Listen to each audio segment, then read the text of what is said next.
ndio waweze kujisajili kama wapiga kura.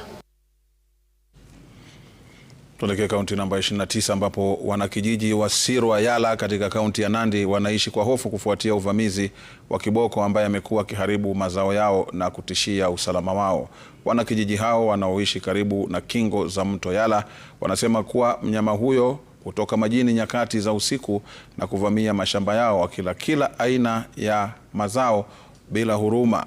Wakazi hao sasa wanaiomba serikali kupitia idara husika kuchukua hatua za haraka.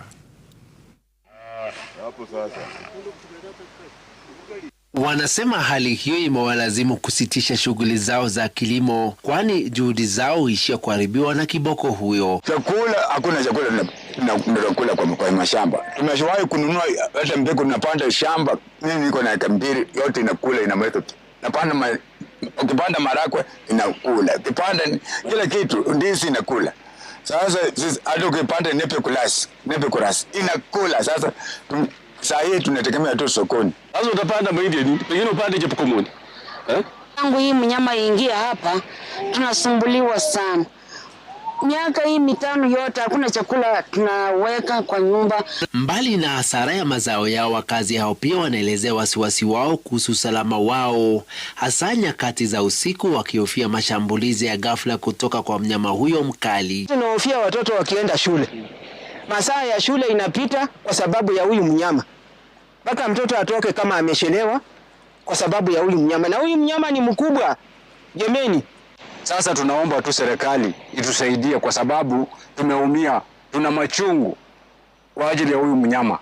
Ikikula tunaita watu wa KWS. Imagine wanakuja wanashuhudia, wanatuambia tuchimbe mitaro, tuwashe moto. Imagine tumechimba mitaro, tumewasha moto, lakini ajabu hiyo kitu inavuka inaenda. Wanasema hatua za dharura zinahitajika kabla ya madhara makubwa zaidi kutokea. Tukifanya nini ni vile vile.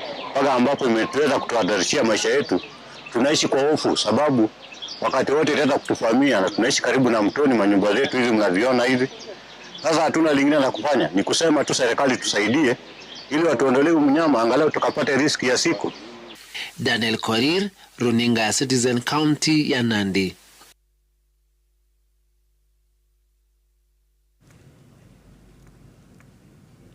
Tuelekee kaunti namba 20.